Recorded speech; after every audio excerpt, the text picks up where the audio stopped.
الغلو فی الاولیاء والصالحین، نیک لوگ خواہ وہ صحیح میں نیک ہوں یا آپ نے نیک بنا دیا ہو نام کے، بہرکیف نیک لوگوں کے احترام میں ان کے احترام سے بڑھ جانا، غلو کرنا، یہ ہے اصل سبب جو شرک کا، اصل سبب جو ہمارے عقیدے کا بگاڑ ہے۔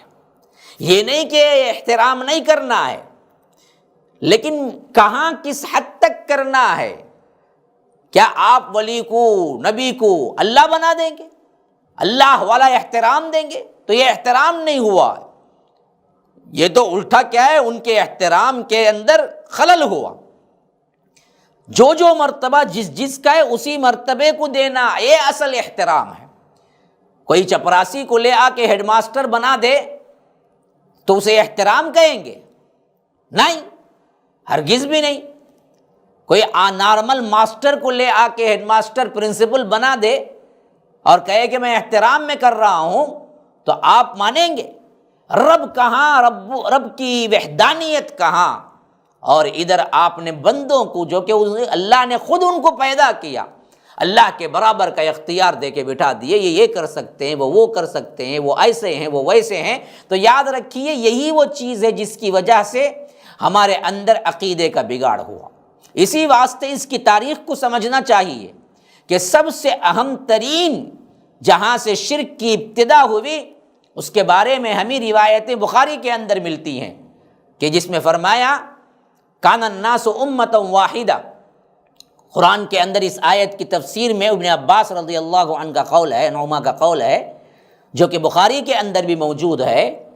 سورہ بقرہ کی یہ آیت ہے کہ سب ایک امت تھے، کوئی فرقہ نہیں تھا، کوئی اعتقاد کی غلطی نہیں تھی۔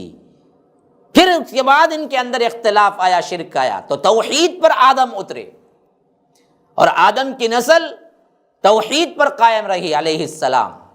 کتنا عرصہ؟ کہتے ہیں کہ کانا بین آدم و نوح 10 قرون، 10 صدیاں اسی پر تھے، کلہم علی الاسلام، سب کے سب اسلام پر تھے، کوئی چیز نہیں۔ پھر اس کے بعد ہوا کیسے؟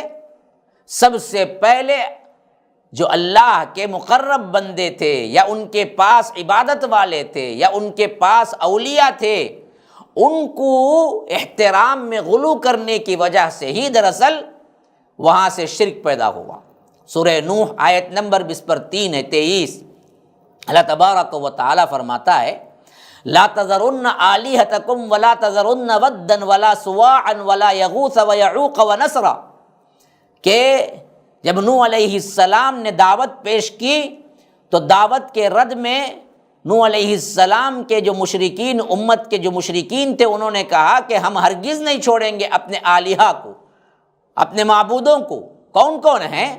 ود، سواع، یغوث، یعوق، نصر، 5 نام ذکر کیے ہیں اللہ تبارک و تعالی نے سورہ نوح میں۔ جو مشرکین اس وقت حضرت نوح علیہ السلام سے فرمایا کہ ہم اپنے معبودوں کو نہیں چھوڑیں گے، وہ 5 معبودوں کے نام کیا ہیں؟ فرمایا کہ ود، سواع، یغوث، یعوق، نصر۔ اور اس کے بارے میں تشریح میں حضرت ابن عباس رضی اللہ عنہما فرماتے ہیں بخاری کے اندر ہذہ اسماء رجال صالحین من قوم نوح، یہ کوئی بت نہیں تھے، یہ اس دور کے حضرت نوح علیہ السلام کے قوم کے صالح ترین افراد کے نام تھے، اولیاء کے نام تھے۔ انہی کے غلو کرتے کرتے انہوں نے کیا کیا؟ اس حیثیت سے آگے بڑھایا کہ انہیں معبود بنا بیٹھے، ان کو پکارنے لگے، ان کے مجسمے تیار کر دیے، ان سے استغاثہ شروع کر دیا، انہیں پکارنا شروع کر دیا۔ تو یاد رکھیے اصل چیز جو تھی وہ اولیاء کرام اور اللہ کے مقرب ترین بندوں کے احترام میں آگے بڑھ جانا، خواہ کتنا بڑا ولی کیوں نہ ہو، یہ ولیوں کا سردار کیوں نہ ہو۔ آپ مثال کے لیے کہہ رہا ہوں، جیسا کہ عموماً مشہور کر دیا گیا ہے ولیوں کے سردار شیخ عبد القادر جیلانی ہیں، میں کہتا ہوں اللہ کی قسم یاد رکھو، 1 کروڑ عبد القادر جیلانی جمع ہو جائیں، 1 کروڑ عبد القادر جیلانی جمع ہو جائیں ایک صحابی کے بال کے برابر نہیں ہو سکتے. صحابی کا اتنا اونچا مرتبہ ہے.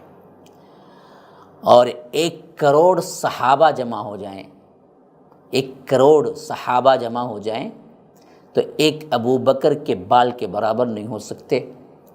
اور 1 کروڑ ابو بکر جمع ہو جائیں تو اللہ کے رسول صلی اللہ علیہ وسلم کے ایک بال کے برابر نہیں ہو سکتے. یہ اعزاز ہے اللہ کے رسول کا. اور اللہ کے رسول صلی اللہ علیہ وسلم نے منع کیا اپنے لیے سجدہ کرنے سے. حتیٰ کہ کوئی اللہ کے رسول مجلس میں آئے تو کوئی ان کے لیے اٹھ کے کھڑے ہونے کو ناپسند کیا اور فرمایا کہ جو کوئی یہ چاہتا ہے کہ وہ آئے تو لوگ اس کے لیے کھڑے ہوں تو اس کا ٹھکانہ، وہ اپنا ٹھکانہ جہنم میں بنا لے. غلو سے کتنا روکا ہے دیکھیے.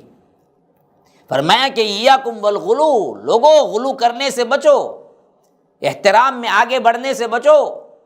اس سے پہلے کہ امتیں جو ہلاک ہوئی ہیں وہ اسی وجہ سے ہلاک ہوئی ہیں کہ ان کے اندر کیا تھا؟ غلو آ گیا تھا، حد سے زیادہ تعظیم و تکریم، اللہ تبارک و تعالیٰ کی الوہیت میں ملا دینا. تو یہ حیثیت جب اللہ کے رسول صلی اللہ علیہ وسلم کے لیے سجدہ جائز نہیں ہے، اللہ کے رسول صلی اللہ علیہ وسلم کو ڈائریکٹ پکارنا جائز نہیں ہے، پھر دنیا میں کون سا ایسا مائی کا لال پیدا ہو سکتا ہے جس کے لیے جائز ہو سکتا ہے؟ اتنی بات سمجھ نہیں آتی، اتنی بات سمجھ نہیں آتی.